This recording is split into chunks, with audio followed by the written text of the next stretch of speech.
They said monsters don't have hearts. They said Dante Moretti was the devil in a bespoke suit, a man who burned cities for sport. But they didn't know about the girl in the rain, the girl with one leg and a spirit made of iron. When 22-year-old Elena Russo walked into the most exclusive lounge in Manhattan, soaked to the bone and trembling from pain, the room went silent. She didn't ask for money. She didn't ask for mercy. She looked the most dangerous man in New York in the eye and asked, "Can I sit here?" His answer didn't just shock the room. It brought a dynasty to its knees. This is the story of how the broken girl tamed the beast. The rain in New York City didn't wash things clean. It just made the grime slicker. Elena Russo adjusted the strap of her worn-out canvas bag, the weight digging into her shoulder. Every step was a calculation. Step with the left, swing the right. The prosthetic leg she wore was old, 3 years past its prime, and the socket didn't fit right anymore. The friction against her stump was a hot, searing agony that had started as a dull ache at 8:00 a.m. and had evolved into a screaming fire by 6:00 p.m. She wasn't supposed to be here. The Grand Oak Lounge inside the Plaza Hotel was a place for senators, hedge fund managers, and the kind of women who wore diamonds to walk their dogs. It wasn't a place for a waitress who had just been fired from a diner in Queens for moving too slow. But the rain was torrential, a grey curtain drowning the city, and her leg had finally given out. She physically couldn't walk another block to the subway station. She needed 5 minutes, just 5 minutes to sit, take the pressure off the raw skin of her limb, and breathe. She pushed through the heavy revolving doors, the blast of warm, expensive air hitting her wet face. The scent of roasted espresso, old leather and money filled her nose. The lounge was packed. It was Fashion Week, and the city's elite were crammed into every velvet booth and mahogany table. The hum of conversation was low and polished, punctuated by the clinking of crystal. Eleanor stood by the entrance, water dripping from the hem of her frayed coat onto the pristine marble floor. She felt the eyes immediately. It wasn't just that she was poor, though her wet thrift store clothes screamed it. It was the way she stood, favoring her left side, the rigid stiffness of her right leg visible through her wet jeans. A hostess, a tall woman with a clipboard and a smile that didn't reach her eyes, intercepted her. "Deliveries are at the back, miss." Eleanor swallowed her pride. It tasted like ash. "I'm not a delivery driver. I'm waiting for someone. Can I please just sit for a moment?" The hostess scanned the room, her nose wrinkling slightly. "We are at full capacity. Unless you have a reservation, I'm afraid you'll have to leave. The lobby is for guests only."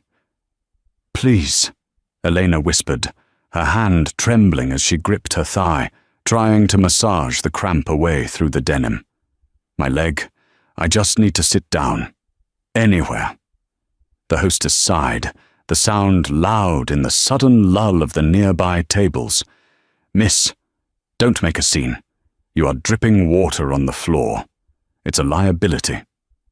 Elena turned, her desperation mounting. Her eyes scanned the sea of suits and cocktail dresses. Every table was full, except one.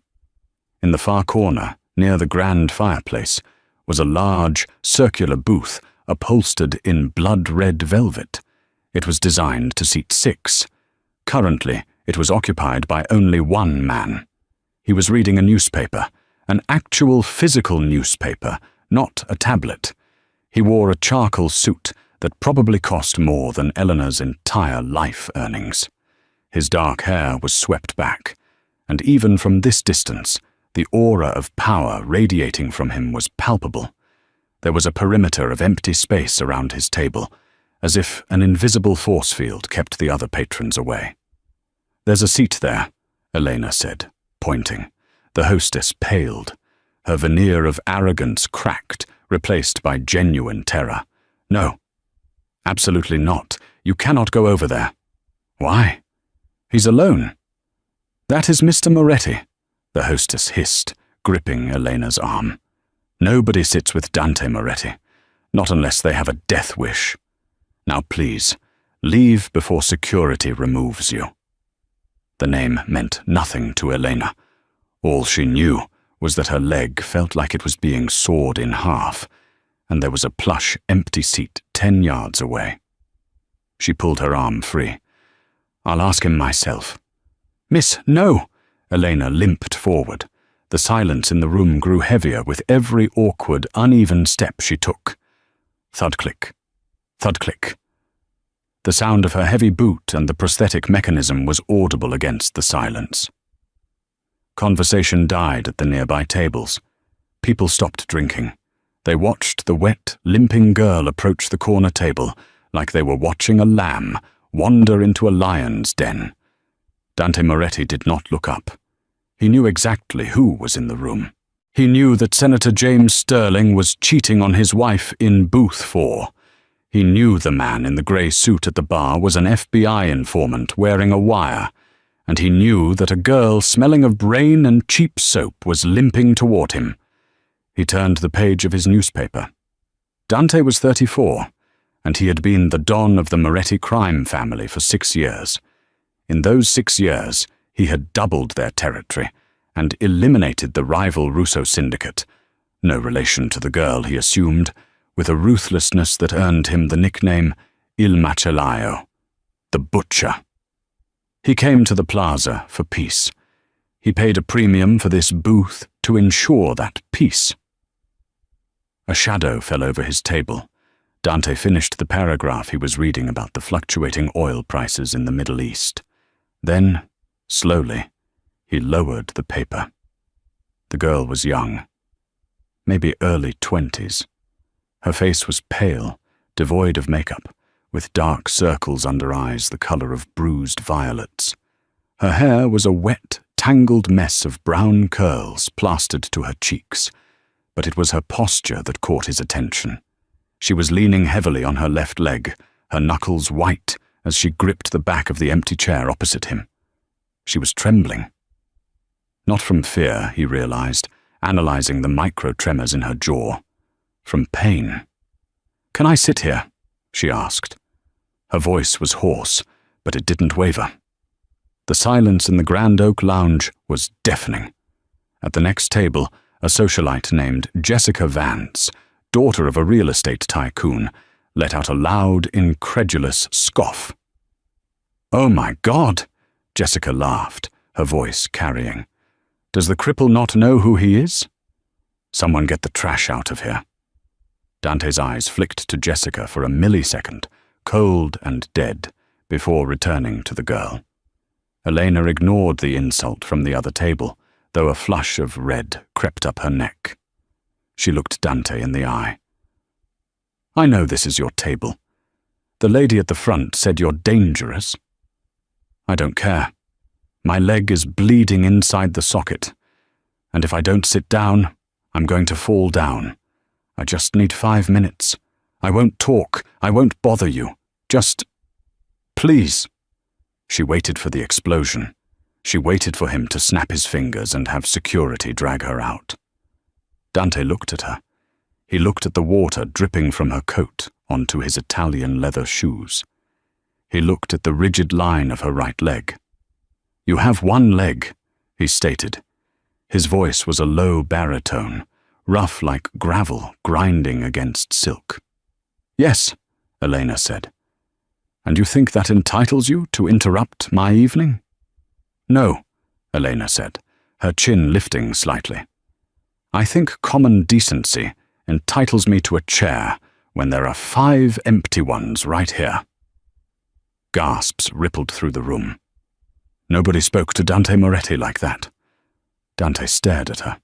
His eyes were dark, almost black, and impossible to read. He saw the fire in her. He saw the absolute exhaustion. And he saw something else, a silver locket hanging around her neck. It was cheap, tarnished, but the engraving on the front caught the light. A small bird, A swallow. His heart skipped a beat. A rare occurrence. He folded his newspaper deliberately and placed it on the table. He leaned back, spreading his arms along the top of the velvet booth. "Sit," he said. The room collectively exhaled. Elena nearly collapsed with relief. She pulled the heavy chair out and sank into it. She didn't sit gracefully. She practically fell, letting out a small, involuntary whimper as the weight came off her stump. She immediately reached down, unbuckled the strap of her prosthetic through her jeans, and heard the hiss of air releasing the vacuum seal. "Oh, God," she whispered, closing her eyes. "Comfortable?" Dante asked, his tone dry. Elena opened her eyes. "You have no idea. Thank you. I'm Elena." "I didn't ask for your name," Dante said coldly. He picked up his espresso. "You said 5 minutes. The clock is ticking." The piece lasted exactly 90 seconds. Jessica Vance, the socialite at the nearby table, apparently couldn't handle the disruption to the social hierarchy. She stood up, her sequined dress shimmering, and marched over to Dante's table. She had been trying to get Dante's attention for months, sending drinks, flashing smiles, all to be ignored. Seeing a wet, disabled nobody sitting with the King of New York was too much for her ego. "Dante," Jessica purred, ignoring Elena entirely. "Surely you aren't going to let this stray animal ruin the ambience? She smells like wet dog. It's offensive to everyone trying to eat." Elena shrank into her chair, her hands clamping over her knee. She began to buckle her strap back up. "I'll go," she murmured. "I'm sorry." "Sit down," Dante commanded. He didn't look at Elena. He was looking at Jessica. Jessica smiled, thinking he was talking to her. She moved to sit in the seat next to him. "Not you," Dante said. The temperature in the room seemed to drop 10 degrees. "I was talking to my guest." Jessica froze, hovering halfway to the seat. "Guest? Her?" She laughed, a brittle, ugly sound. "Dante, be serious. Look at her. She's probably a junkie looking for a mark. My father, Richard Vance, says these people are a blight on the city. You should have security throw her in the gutter where she belongs." Elena grabbed her bag, tears stinging her eyes. It was the same old story. No matter how hard she tried, she was just the cripple, the inconvenience. "I'm leaving," she said, starting to push herself up. Dante's hand shot out. He moved faster than a man of his size should be able to. He gripped Elena's wrist. His grip was firm, warm, and calloused. "I said sit." He turned his gaze slowly to Jessica Vance. "Jessica," Dante said softly. "Do you know how I lost my father?" Jessica blinked, confused by the pivot. No. What does that have to do with anything?" "My father was a proud man," Dante said, his thumb absent-mindedly tracing the pulse point on Elena's wrist. "He taught me that power isn't about how much money you have, or who your father is. It's about how you treat those who can do nothing for you." He stood up. He towered over Jessica. "You just insulted my guest. You insulted a woman who walked through a storm on a broken body while you sat here drinking champagne bought with your daddy's money." "Dante, come on, it's just a joke," Jessica stammered, backing away. "I don't find it funny." Dante reached into his jacket pocket and pulled out his phone. He dialed a number, put it on speaker, and held it up. "Yes, Mr. Moretti?" A voice answered on the other end. It was the manager of the hotel. "Mr. Henderson," Dante said, his eyes locked on Jessica's terrified face. "The Vance family currently holds the contract for the hotel's renovation, correct?" "Yes, sir. A $10 million contract." "Cancel it." "Sir, cancel it. Immediately.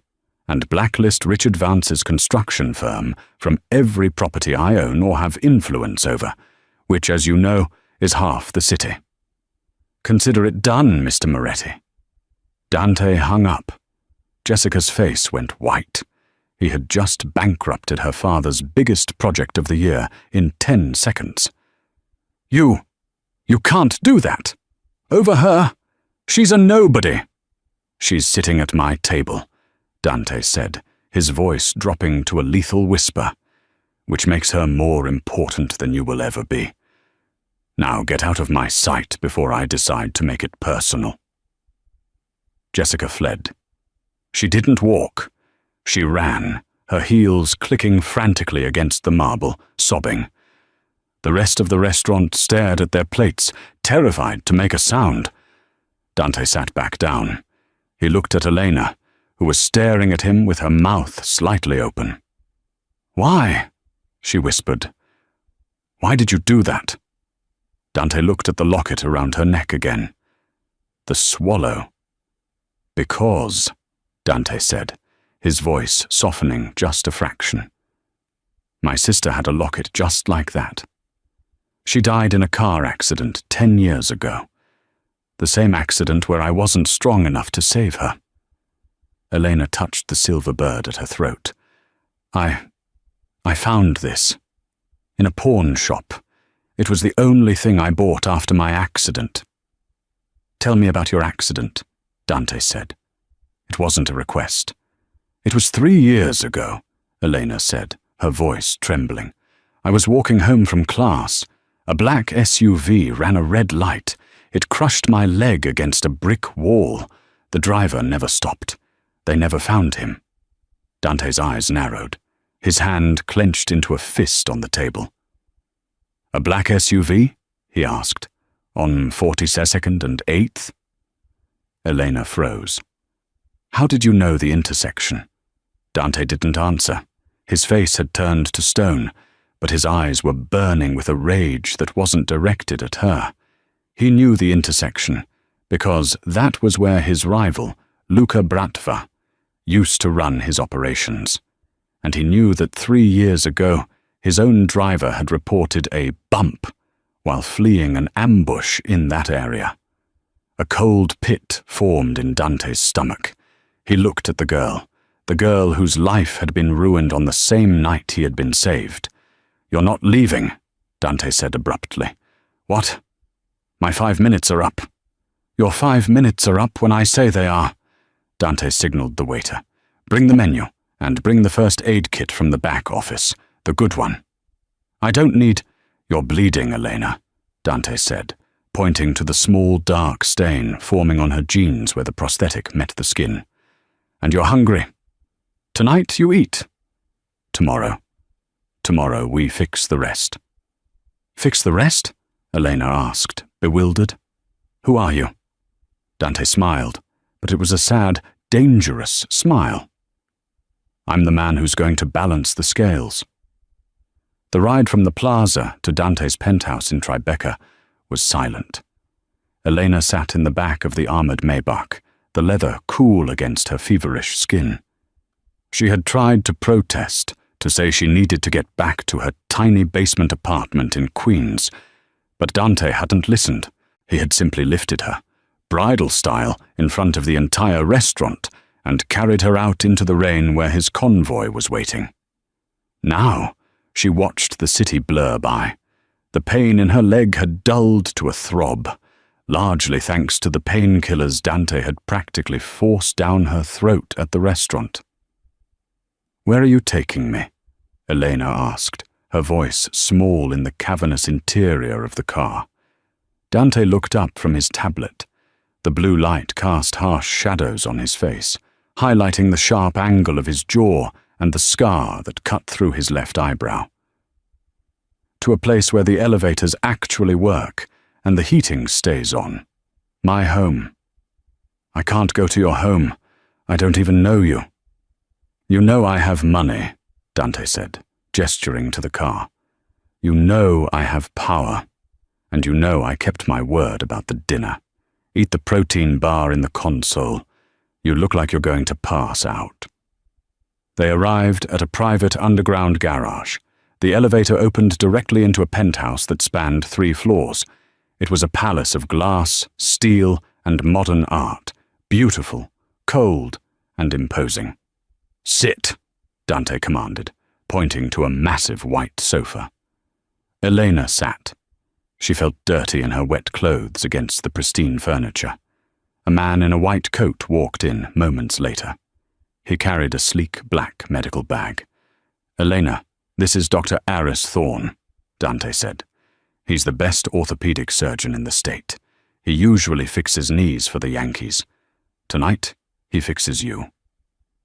Elena instinctively pulled her good leg over her prosthetic. The shame was a reflex now. "I don't have insurance for a guy like this. I own the hospital he works at," Dante said flatly. "Let him see." The next hour was a blur of humiliation and relief. Dr. Thorne was professional, but Eleanor flinched when he rolled up her wet jeans and detached the old, battered prosthetic. The skin of her residual limb was angry, red, blistered, and bleeding in 2 spots where the ill-fitting socket had rubbed it raw. Dante stood by the window, his back turned, but Eleanor could see his reflection in the glass. He was watching every move. "This prosthetic is archaic," Dr. Thorne murmured, applying a cooling gel that smelled of eucalyptus. "It's a hazard. The alignment is off by 3 degrees, which is why she's having back spasms. Who fitted this?" "A clinic in the Bronx," Elena whispered. It was the only one that accepted the state aid voucher. Dante turned around then. His eyes were dark storms. "Throw it away." "What?" Elena cried. "No, I need it to walk. I can't afford another one." "I said throw it away." Dante walked over, picked up the plastic and metal leg, and dropped it into the trash bin with a heavy thud. "Thorne will measure you for a C-Leg 4 microprocessor knee and a custom carbon fiber socket. It will be ready in 48 hours. Elena stared at him. That costs $50,000. Maybe more." Dante leaned down, placing his hands on the armrests of the sofa, trapping her. He smelled of rain and expensive cologne. "Money is paper, Elena. Pain is real. I have too much of the first and you have too much of the second. Let me trade." "Why?" she asked again, tears spilling over. "Why are you doing this?" Dante looked at her, his gaze dropping to the scar tissue on her leg, then back to her eyes. The guilt in his chest was a physical weight. "Because my car did this to you," he wanted to say. "Because 3 years ago, my driver panicked during a shootout and ran a red light, and I was too busy bleeding in the back seat to tell him to stop. But he couldn't say it. Not yet. If he told her the truth now, she would leave. She would hate him. And for the first time in 10 years, Dante Moretti didn't want to be hated. "Because," Dante said, wiping a tear from her cheek with his thumb, "I need someone to sit with me at dinner. And you can't do that if you're in pain." That night, Elena slept in a guest room, bigger than her entire apartment. She slept for 14 hours straight. For the next week, she lived in the penthouse. It was a golden cage. Dante was gone during the days, running the city, managing the unions, keeping the peace between the 5 families. But he returned every evening. They developed a strange, quiet rhythm. He would bring takeout from the best restaurants in the city, sushi from Masa, pasta from Carbone, and they would eat on the balcony overlooking the skyline. She told him about her life before the accident. She had been a dancer. She wanted to open a studio for kids in the system. He told her. Edited versions of his life. He talked about his love for opera, his hatred of dishonesty, and the loneliness of being the king. He didn't touch her. Not inappropriately. But there was an intimacy building between them that was terrifying. The way he held her elbow to steady her when she hopped on her crutches. The way he watched her mouth when she laughed. On the 7th day, the new leg arrived. It was a masterpiece of engineering. Sleek, black carbon fiber, with a computerized knee joint that adjusted to her walking speed. When Eleanor stood up in Dr. Thorne's office, she didn't wobble. She took a step, then another. It was smooth, fluid. She looked at Dante, who was leaning against the doorframe. "Run," he said softly. Elena hesitated, then pushed off. She jogged across the room. No pain, no limping. She turned back to him, her face glowing with a joy so pure it made Dante's chest ache. She ran to him, forgetting herself, and threw her arms around his neck. "Thank you," she sobbed into his chest. "Thank you, thank you." Dante's arms closed around her waist, holding her tight. He buried his face in her hair. "You never have to thank me, Elena," he whispered. "I owe you everything." She pulled back slightly, looking up at him. The air between them crackled. The gratitude in her eyes was shifting into something else, something hotter. Dante leaned in. He couldn't stop himself. He kissed her. It wasn't a gentle kiss. It was desperate, fueled by secrets and a longing he had suppressed for a decade.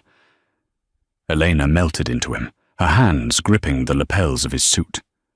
For a moment, Dante allowed himself to believe that he could have this, that he could wash away the blood on his hands with her light.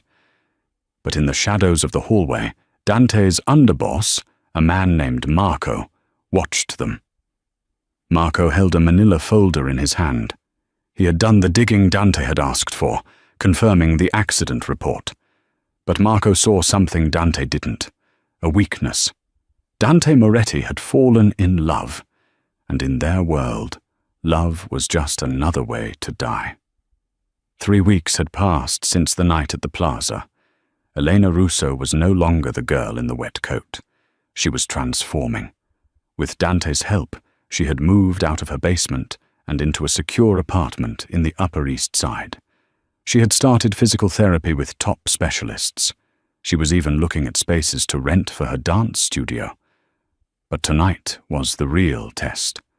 It was the Moretti Foundation Gala, a black tie event where the city's legal and illegal powers mingled under the guise of charity. Elena wore a dress of emerald green silk that hugged her curves and flowed to the floor, concealing her prosthetic, but featuring a slit that allowed her to move freely. She wore the diamond earrings Dante had left on her pillow that morning. She stood by the champagne tower, feeling out of place, but holding her head high. "You look breathtaking." Dante appeared at her side. He wore a tuxedo that fit him like armor. His hand found the small of her back, possessive and warm. "I feel like an imposter," Elena admitted, leaning into his touch. "Everyone here knows who you are. They're looking at me like I'm a puzzle they can't solve." "Let them look," Dante said, his lips brushing her ear. "They are looking because you are the only real thing in this room." He led her to the dance floor. The orchestra began to play a waltz. "I can't dance," Elena panicked. "Not like this, not with the leg." "I've got you," Dante said firmly. "Follow my lead." He swept her into the dance, and he was right. He supported her weight, guiding her turns so smoothly that her prosthetic was never an issue. For the first time in 3 years, Elena felt like a dancer again. She felt weightless. As the song ended, Dante was pulled away by the mayor for a photo op. "Stay here," Dante said, squeezing her hand. "Grab a drink. I'll be back in 5 minutes." Elena walked over to a quiet corner of the terrace to catch her breath. She was smiling so hard her cheeks hurt. She was in love. She knew it now. She was in love with the monster who had saved her. "Enjoying the view?" Elena turned. A man was standing there. He was shorter than Dante, with slicked-back hair and eyes that reminded her of a shark. It was Marco, Dante's second-in-command. "Marco, right?" Elena said politely. "It's a beautiful party." "It is," Marco agreed, swirling his scotch. "Dante has always been good at cleaning things up, making ugly things look pretty. Elena frowned. He's a good man. Marco chuckled darkly. He's a powerful man, Elena. There's a difference. Dante fixes things. It's his way of dealing with guilt. What do you mean? Marco set his glass down on the stone railing. He reached into his jacket and pulled out a folded document. It was a police report, a photocopy of an old case file. You know, Dante is very protective of you, Marco said, his voice dropping to a conspiratorial whisper. We all wondered why. Why a waitress? Why a girl with complications? He likes me, Elena said, her voice trembling. He owes you, Marco corrected. He wanted to keep this buried. But I think secrets are poison in a relationship, don't you? He held the paper out to her. What is this? Read the vehicle description involved in the hit and run on 42nd and 8th 3 years ago, Marco said. Black Cadillac Escalade, license plate ending in 778. Elena took the paper. Her hands shook. She read the lines. Vehicle fleeing the scene of a gang-related shooting. Suspect vehicle registered to a shell company. Titan Imports. Titan Imports, Marco whispered, leaning in close. That's Dante's holding company for his personal fleet. The world stopped spinning. The music from the ballroom faded into a dull roar. No, Elena breathed. No, that's impossible. Dante was in the back seat, Elena. Marco delivered the final blow. He was being shot at by the Russians. His driver, a kid named Leo, panicked. He ran the light. He hit you. And Dante, he told Leo to keep driving. He left you on the pavement to bleed out because he couldn't risk the police finding him with a gunshot wound. Elena felt like she was going to vomit. The man she loved. The man who had washed her hair, who had bought her the leg she was standing on. He hadn't saved her. He was the reason she needed saving.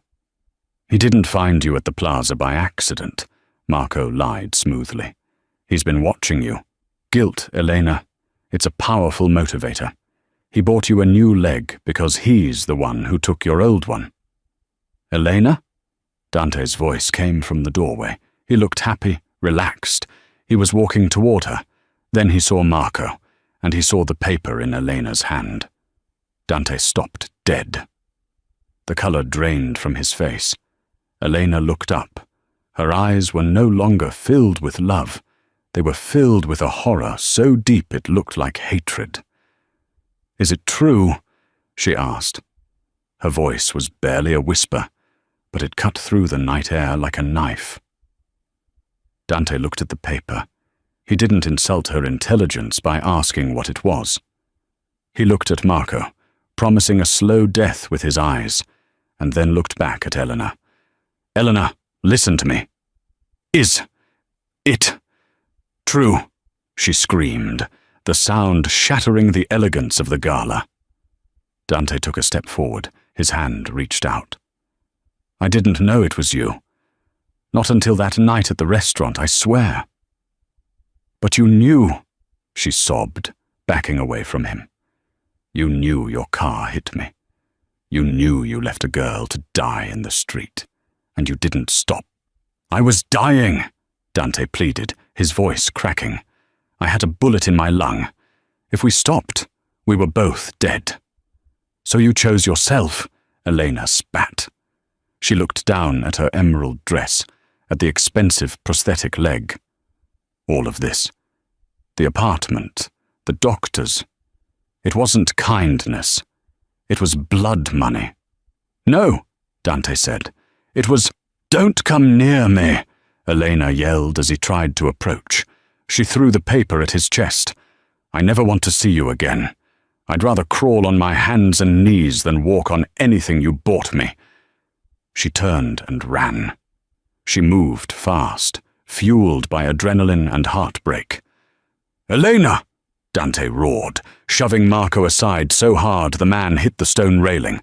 Dante ran after her, ignoring the stares of the elite guests. He burst out of the ballroom into the lobby.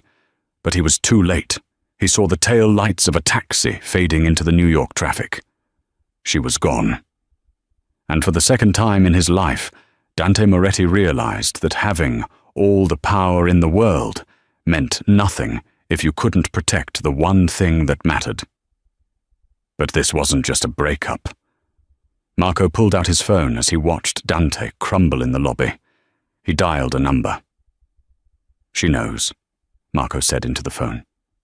"She's alone, and she's vulnerable. Grab her. We can use her to make Dante sign over the territory by morning." Elena found a small, cheap motel near JFK Airport. She sat on the edge of the bed, hugging herself, shaking so violently the springs squeaked. The expensive emerald dress and the $50,000 prosthetic felt like a costume she desperately wanted to rip off. She had to get out of New York. But where? She had no money, not her own. Every dollar she possessed, every comfort, was tainted. Suddenly, a loud knock rattled the thin door. "Ma'am, housekeeping." "I didn't request housekeeping," Elena called out, clutching the small knife she had taken from the motel's complimentary fruit platter. The door splintered inward with a heavy kick. Two large men in dark tactical gear stood there. They weren't police. They weren't Moretti's men. "Elena Russo," one of them said, his voice flat. "You're coming with us." Elena screamed and lunged, but the men were too quick. Before she could blink, one had her pinned, and the other clamped a chemical-soaked rag over her mouth. The last thing she heard before the darkness took her was the metallic click of the carbon fiber prosthetic hitting the linoleum floor. When Eleanor woke, she was in a place that smelled of damp concrete and rust. It was a warehouse, cold and vast. She was tied to a chair. Her right leg, stripped of the prosthetic, hung limp, the residual limb throbbing violently. A man was sitting across from her, sharpening a long, curved hunting knife with methodical strokes. He was older, bulky, with cold grey eyes. "Ah, you're awake," the man said, setting the knife down. "I am Luca Bratva." The name hit Elena like a physical blow. Luca Bratva, the Russian mob boss who had been Dante's main rival for years, the man who Dante had been running from the night of her accident. "What do you want?" Elena choked out, her throat raw. "You," Luca smiled, a predator's grin. "You, little bird, are the only thing Dante Moretti truly cares about, and caring in our business is terminal." He signaled, and a large television screen in the corner flickered to life. The screen showed a live video feed of Dante Moretti's penthouse. Dante was pacing, his suit jacket off, surrounded by his most trusted capos, though Marco was conspicuously absent. Dante's face was a mask of cold fury and raw fear. Luca hit a button on a remote. A microphone hidden in the warehouse was activated, feeding directly into the screen. "Dante, my dear butcher," Luca's voice boomed through the speakers. "We need to talk about property lines." Dante froze on the screen, his eyes flying to the camera. "Luca, you touch one hair on her head, and I will burn Moscow to the ground." "Bold talk for a man whose heart is currently in my hands," Luca purred. He walked over to Eleanor and stroked the side of her face with a single, gloved finger. "She's a lovely girl, Dante, and she's quite enlightening. She told me all about your little hit and run 3 years ago. Hard karma, isn't it? The same car that saved your life ruined hers." Dante's voice came back, ragged and desperate. "What do you want, Luca? Name your price." "The North End docks," Luca said simply. "All of it. Signed over to my son, Anatoly, by dawn, and you walk away from the families. You retire, you vanish." Luca held up the custom carbon fiber prosthetic. "You bought her a new life, Dante. That's sentimental. We prefer pragmatic. We call this leverage." Elena watched Dante's face on the screen. He was faced with the ultimate choice: his empire, his entire identity, or her life. Dante closed his eyes for a moment. When he opened them, the calculation was complete. "Done," Dante said, his voice quiet but final. "Have the papers drawn up. Luca, I swear to God, if I see one scratch on her when she is released, I will personally hang every member of your family from the Brooklyn Bridge." "Good boy," Luca laughed. "Marco told me you'd crumble. Loyalty is a fool's game." Suddenly, Marco appeared on the warehouse screen, stepping out from the shadows near Luca. He was grinning. "Marco," Dante whispered on the screen. "You betrayed me?"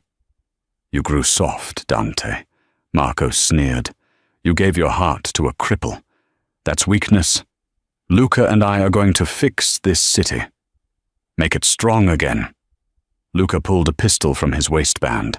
"The trade is made. The papers are coming. But you see, Dante, I can't let her go. She knows too much about my operations now, and she's a constant threat to your stability. So to ensure our agreement holds..." He pointed the gun at Elena's head.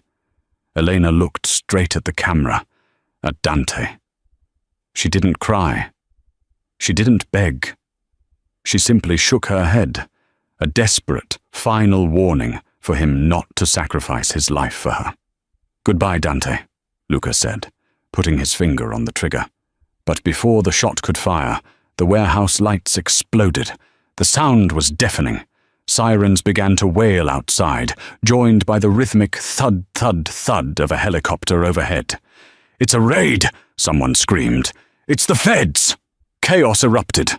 Luca cursed, grabbing Elena by the arm and dragging her, chair and all, into a darker corner. "Dante, you bastard! You called the FBI!" Luca roared into the microphone, which was still live. Dante's voice was suddenly clear, devoid of emotion, a cold, hard echo of Il Macellaio. "I didn't call the FBI, Luca," Dante said. "I bought them. You hit a federal witness last spring. I kept the evidence. I timed the call to trigger the warrant at the moment of the transfer." "Marco," he added, his voice dropping to a death rattle, "you signed your own warrant. Enjoy prison." On the screen, Dante was moving. He walked over to a window and looked up, directly into the camera of the helicopter. "Elena," Dante's voice came through the speakers. "Steady now. I know where you are. Just hold on." The doors of the warehouse blew inward. Not the feds, but a wall of Dante's enforcers, led by a massive man named Sal. The shootout began immediately. Luca tried to flee, dragging Elena behind him. He didn't make it 2 steps before Sal appeared, a shadow in the smoke, and tackled him. The gun skittered across the concrete. In the ensuing chaos, Elena watched as Marco, recognizing he was doomed, grabbed the skittered gun. He didn't aim at Sal. He aimed at Elena. "If I can't have the territory, you won't have the girl," Marco screamed.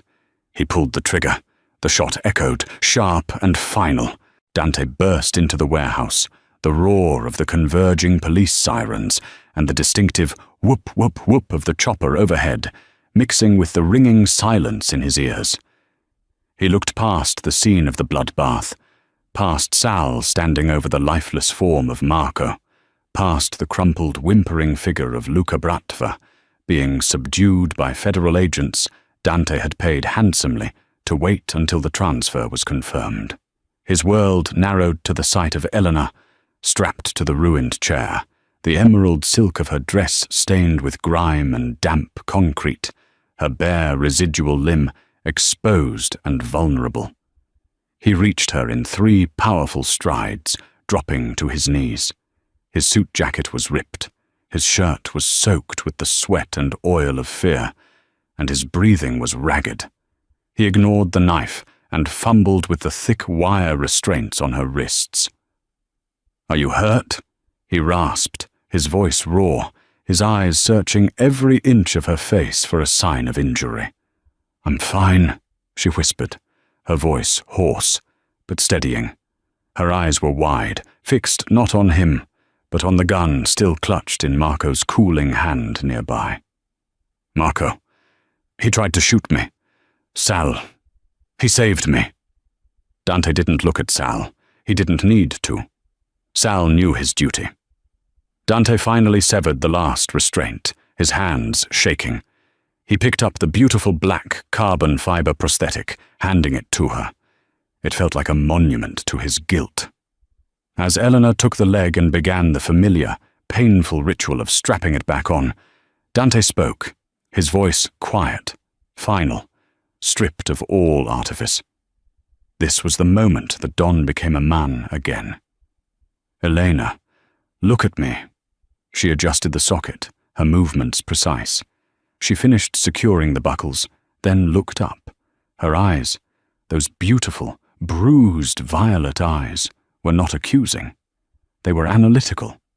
When I saw that locket at the plaza, Dante began, the words dragging up the darkest parts of his soul, I recognized the engraving. My sister. She had an identical one. She died on that same street, a year before your accident. When I saw the dates of your incident and checked the vehicle logs, I knew. It wasn't just my car. It was my life. The bullet wound in my chest was millimeters from my heart. My driver, Leo, was trying to save me. He ran the light. He hit you. He clenched his fists on the concrete floor. I ordered him to drive. I was bleeding out, in a tunnel of pain. I didn't see you. I just saw the wall. I chose my life, and I ruined yours. The confession hung in the air, heavy and absolute. Marco was right, he continued, staring at the floor. The leg, the apartment, the doctors. It was guilt, Elena. It was an attempt to buy my way out of a debt I knew I could never truly repay. I was trying to find a balance in the scales of karma that I myself had tipped over. Elena finally stood, using the support of the chair. The new prosthetic was functional, flawless, but the symbolism was devastating. She took a step, favoring her good side, and moved toward him. Then why didn't you turn yourself in, Dante? She demanded, not shouting, but asking with cold, surgical precision. You're telling me you felt remorse, but you still let me believe you were a selfless savior. Why keep the secret? Why let me fall in love with a ghost? Dante looked up, a fierce, desperate light in his eyes. Because I am not just a man, Elena. I am the Don. I am the firewall. If I had gone to prison 3 years ago, the city would have fractured. Luca Bratva, the man who was just pointing a gun at your head, would have taken over completely. There would have been a power vacuum, a gang war that would have cost not one leg, but hundreds of lives. I chose the greater evil to save the greater good. He pushed himself up and stepped back, creating a distance between them. But when I saw you tonight, he continued, his voice catching, strapped to that chair, facing a man whose fate I should have sealed years ago, the equation changed. There is no greater good worth losing you for. I was ready to give up the entire empire. I was ready to ruin my life, my reputation, everything I'd built, just to ensure you walked away safe. He turned completely, putting his back to her, looking toward the wreckage of the Bratva operation. He was shedding his armor. I've arranged for a jet, he said, his voice flat and professional. Zurich, it's untraceable. $5 million is in an offshore trust in your name. You can start your dance studio, a real one, a beautiful one, anywhere in the world. You are free, Elena, truly free for the first time since that night. Go. And you? I have to clean up this mess, Dante stated, gesturing to the scene of the raid. I belong here, in the shadows. I am a killer, Elena. I order death. I am the reason you lost your leg. I cannot be the hero. You deserve a better man than a Don trying to buy his way into heaven. Elena stood in the middle of the warehouse, surrounded by the remnants of his violence, his power, and his sacrifice. The cold concrete floor, the smell of gunpowder, and the distant wail of sirens seemed to crystallize her resolve. She walked toward him. She moved slowly, deliberately, not with the fluid grace of the new prosthetic, but with the heavy, uneven gait of a woman making a life-altering choice. She stopped inches behind him and placed her hand gently on the torn fabric of his shoulder. "You can't pay a life debt with a check, Dante," she said, her voice a calm counterpoint to the chaos. "The scales are unbalanced, yes. You took my old life, and then you gave me a new one. I lost my foot, but in doing so, I found my purpose, and I found the only man who has ever been willing to risk everything for me." Dante slowly turned around, his eyes burning with an intense, vulnerable question. "That is not blood money, Dante," Elena confirmed. "That is devotion, and devotion is the currency I accept."